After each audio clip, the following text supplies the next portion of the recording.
As I speak, this torch coral is coral looking fantastic. Dr. Fuzzy Nephia, and because our mushroom corals are doing so well, gotta be one of the easiest corals to keep. I've gone ahead and added. What is going on, my reefing fan? March here. This is Fragbox TV, and we are back again in my basement with the Reef Casa Laguna.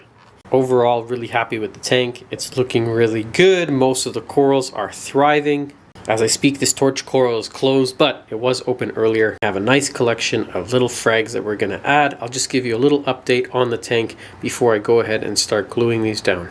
So as of this morning, we went from 3 fish to 2 fish. I'm left with just these 2, and it's the second time that I've lost a lawnmower blenny, and I cannot tell you why.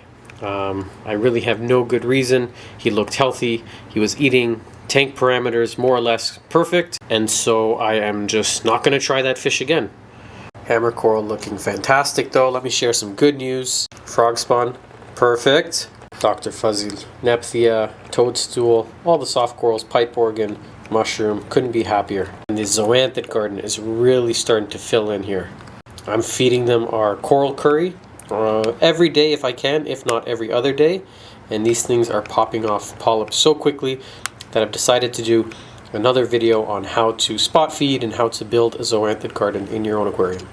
I just did a video on my big rookie mistake, and I lost a number of acans in this tank, so I'm going to switch gears and I'm going to focus more on soft corals. Not that acans are difficult to keep, but I'm going with like really bread and butter, so I've chosen a blue pineapple tree coral here from Fragbox. Underneath it, it's kind of fallen over. This is what we call a green Kenya tree.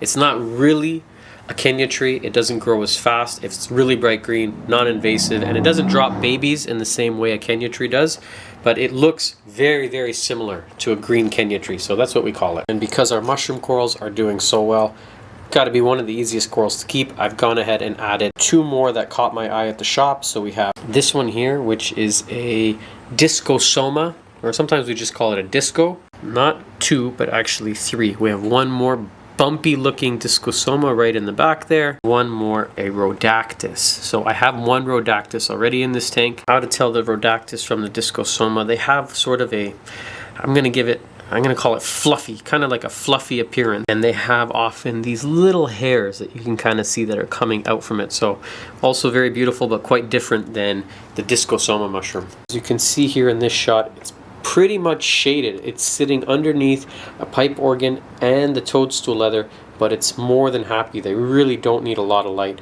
So I'm going to continue to build out this little portion with mushrooms that will do well. Now I'm fighting a lot of internal urges here not to just fill the entire tank up with zoanthids, because they're really an all-time favorite of mine. It's really one of the corals that got me into the hobby to begin with, and I like these what we call green dragon eyes. They're not true green dragon eyes because they have sort of a yellow skirt that you don't usually see, but this is one that I really wanted to add, and I only have 1 other green zoanthid, so it might contrast really nicely against the other ones. Lastly, here in the back hiding, I have a small frag of red Montipora. So this will be another hard coral addition, but a really easy one when it comes to SPS, comes to hard corals. Look for red Montiporas, any Montiporas. The greens and purples are the same. They're really easy when it comes to keeping calcifying corals like this one, and they add a really cool sort of plating structure. The way they grow out into open waters is quite unique, and there's really nothing like it. It's very impressive when you get a scrolling perfect deep red colony of this coral, so that should look nice as it grows out. So while trying to remove that 1 mushroom, I accidentally dislodged it from the plug. So what I'm going to do now is show you this little device that I use to get it to reattach. So mushrooms, when they're loose, you cannot glue a mushroom down from its foot. It becomes slimy. It's just not going to work. It's just going to let go from the glue. We actually need the mushroom to be on a piece of substrate. Any of the products that I use in today's video, I'll also link in the description in case you're looking for them. So this is no bueno. So I'm kind of glad it happened, because it forced me to run over to the shop and grab one of these things. So the way the coral crate works, you basically just throw a little bit of sand or substrate, whatever you want to get the mushroom to attach to. So in this instance, I'm just going to use the same sand I have in the tank. Ideally, we want gravel or something a little bit thicker, just because it would be easier after to glue to. And then we throw the mushroom inside, and because I dislodged 2 mushrooms, We're going to do this with both of them. And this product's actually made here in Canada. You just put this ingenious little lid on top so that they're not going to be able to float away. The bottom of this device will work with any frag rack or even egg crate. The way that it's been notched out here, it'll just clip on. But what I like to do is just throw them in the sand. It looks a little bit ugly for a week. It gives them a chance to reattach, and then I can go ahead and glue them later on. Now, I absolutely hate frag plugs. I hate looking at them. They're super useful. We use thousands at work, but inside the actual display tank, I don't want to see any of them. I want to make the most natural looking appearance as I can. So I'm using my trusty Reef Casa coral cutters. If you want to do any fragging, if you have a saltwater tank, you absolutely need a pair of these, even just for snapping things right off the stem. I'll see if I can get this on the camera. So a lot of times if we want to just get rid of the stem, it's kind of dark, there, stem is gone. And now we're just left with a sort of like a disc, which is a lot easier to glue. But I like to go even a step further. What I'll do is just remove, if it's safe to do so, from the plug entirely. So all I'm left with now is this little piece of coral. You'll have some rock or some glue. Some zoanthids, I would say, don't do that. Or with GSP or Xenia, if you don't know exactly what you're doing, you could potentially harm the coral.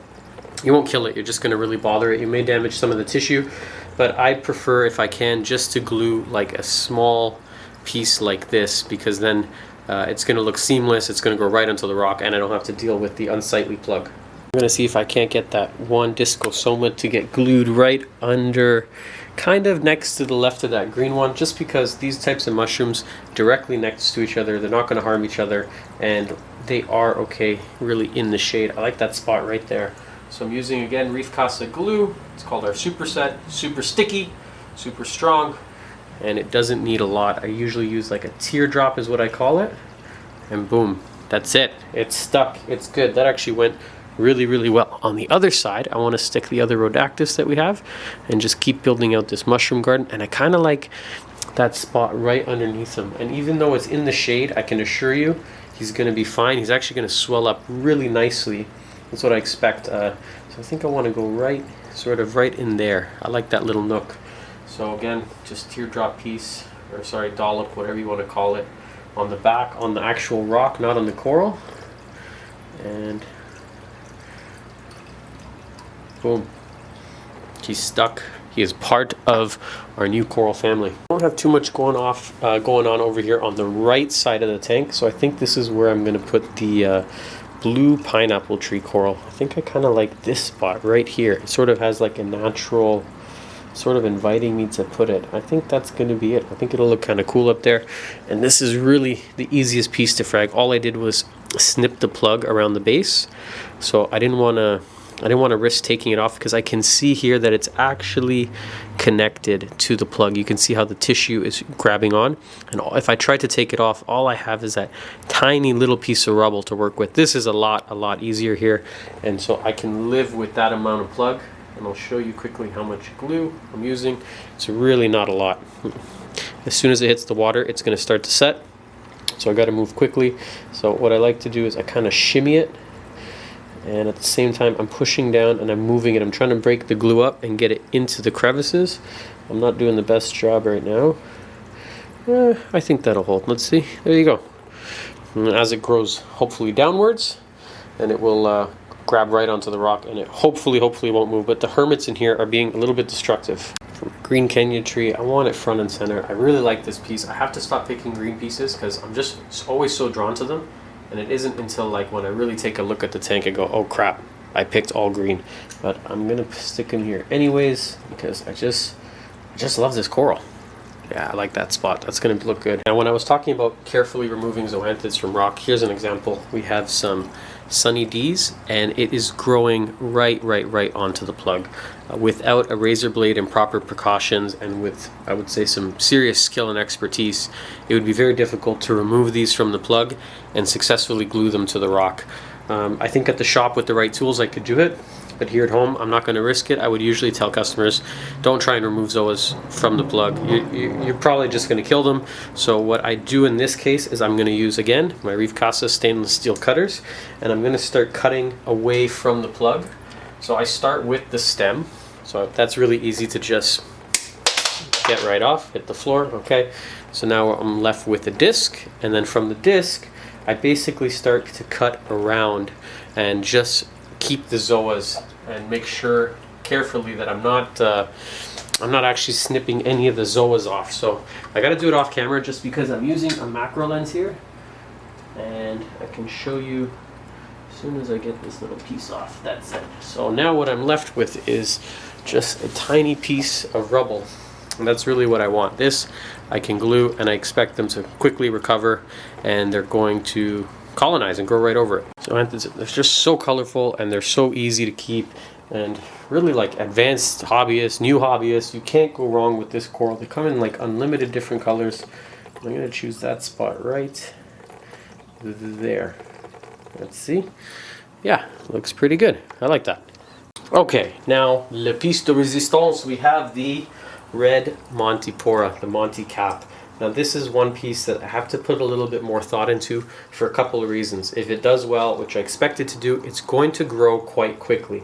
So it's going to monopolize on a good amount of space.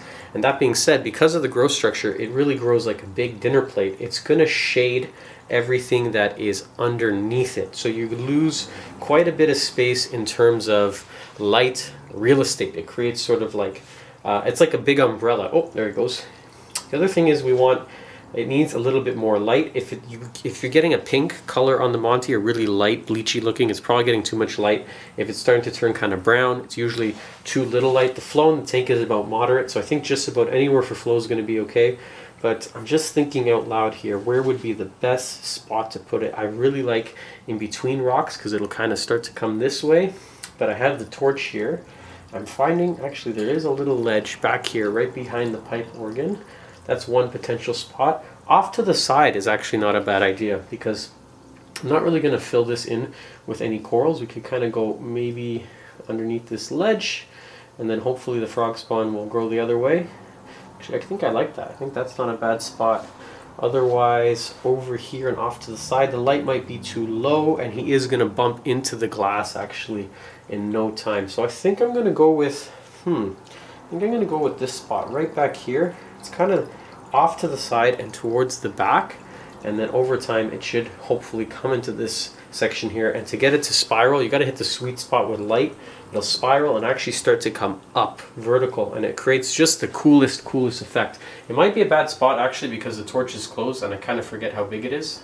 It's hard to judge it, but I'm going to do it anyways. If worst comes to worst, I can always move it. I have virtually an unlimited supply of this at the store. Actually, you know, it's kind of unfair advantage. I have like a virtual unlimited supply of all the corals you see in this tank. Okay, you can't even see where I glued it. Let me move the camera to a different angle just so you can get a better idea of where I've chosen.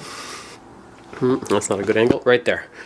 So it's kind of off and to the back, and then he's got all his room to do his thing because I'm not really going to glue any other corals there into the back. Okay, let me give you a top-down shot just to give you an idea of where I actually stuck that Monty. So right in the back there, so he can do his thing. He can have all this space to grow out and do whatever he likes before he runs into touching that Dr. Fuzzy Nephthia. But I really hope that it goes off and to the right, and I get a cool sort of plating effect over on this side. Actually, you know what? I haven't turned off the flow and looked down on this tank in quite some time. It is pretty cool. So there's the zoanthid garden. You can see where I added the new Sunny D, the plate coral, the mushrooms that I just added. So I am sectioning corals off based on species. So this, I'm going to let this all become zoanthids. Over here, I'll let this section become all mushrooms. I have some of the euphilia, like the hammer, frog spawn, and torch, kind of centered together because they shouldn't hurt each other. Actually, they won't hurt each other. They can be in direct contact as long as the skeleton doesn't touch. And then over here, flower pots, goniporas, Jamaicans, and I'll let soft coral take over this rock. And very quickly, I am going to run out of real estate in this tank. This is the largest Reef Casa tank that is offered. It is a 24 gallon. But you know what? Being limited by size, it is kind of nice in one respect because you got to be picky. You can't just throw every single coral in the tank because you're going to run out of room. I think I'm just going to leave it at these two fish. Again, I don't know what happened to our dear Lawrence there, the lawnmower Blenny that passed away. And sometimes you just have to know when to say, it's not for you, I'm not going to keep trying to add it.